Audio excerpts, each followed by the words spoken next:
ಅದೇ ನಾನು ಇನ್ನು ಪಿಕ್ಚರ್ ಕರ್ಕೊಂಡು ಹೋಗು ಅಂತ ಕೇಳಿದ್ನಲ್ಲ ಅದೇ ಕೂಲಿ ಎದುರು ಹಿಡ್ಕೊಂಡು ಬಿದ್ದೋದ್ನಲ್ಲ ಮಬ್ಬ ನೆನ್ಪಾಯ್ತಾ?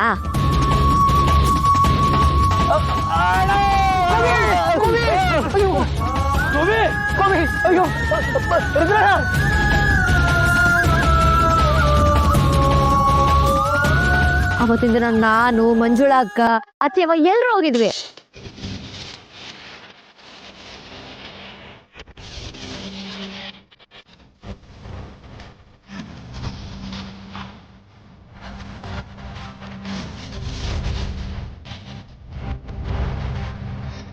ಯಾವಾಗ ಹೇಳು ಮಾಬಾ, ಇವತ್ತು ನಮ್ಮ ಪಿರುತಿ ಗೆದ್ದೈತೆ ಅಂದ್ರೆ ಟೀಚರ್ ಅಮ್ಮನ ಶ್ರಮ ಶಾನೆ ಐತೆ.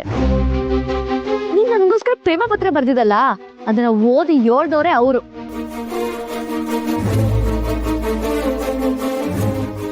ಅವತ್ತು ಅತ್ತೆವಾ ನಿಂಗೆ ಹೆಣ್ಣುಳ ತಯಾರಿ ಮಾಡ್ಕೊಂಡಿದ್ದಲ್ಲ, ಅದನ್ನ ನೋಡಿ ನನ್ಗೆ ಹೃದಯನೇ ಒಡೆದೋಗಿತ್ತು.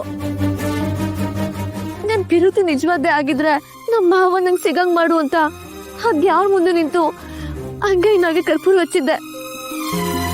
ಆಟೋದ್ಗೆ ಟೀಚರ್ ಅಮ್ಮ ಬಂದ್ರು, ನಿನಗೆ ಫೋನ್ ಮಾಡಿ ಧೈರ್ಯವಾಗಿ ಎಲ್ರ ಮುಂದೆ ತಿರುತಿ ಹೇಳು ಅಂದ್ರು. ನೀನು ಹೇಳಿ ಬಿಟ್ಟೆ. ಅಲ್ಲಿರೋರ್ಗೆಲ್ಲ ನಿಮ್ ಮನ್ಸಲ್ಲಿರೋದನ್ನ ಹೇಳ್ಕೊಂಡ್ಬಿಡಿ. ಎಲ್ರ ಮುಂದೆ ನೀವು ನಿಮ್ ಪ್ರೀತಿನ ಹೇಳ್ಕೊತೀರಾ ಅಂದ್ರೆ ನಂಗೆ ಖುಷಿನೇ ಆಗುತ್ತೆ.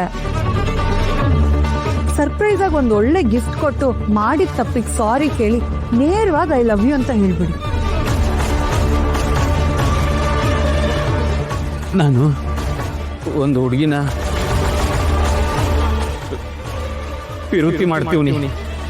ನಾನು ಮದುವೆ ಅಂತ ಆದ್ರೆ ಅವಳನ್ನೇ ಆಗೋದು.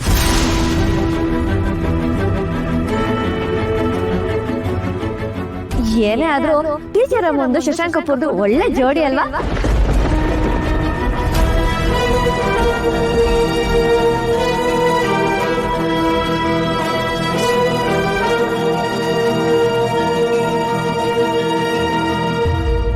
ಶಶಾಂಕಪ್ಪನ ಅವ್ನು ನಿಂಗೂ ಗೊತ್ತಲ್ವಾ?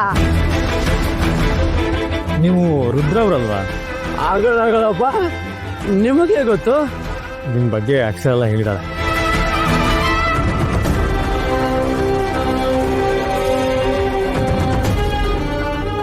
ನೀವೇನು ಸಂಕೋಚ ಪಡ್ಕೋಬೇಡಿ, ಇದು ನಿಮ್ಮನೆ ಫಂಕ್ಷನ್ ಅಂತ ಅನ್ಕೊಳ್ಳಿ.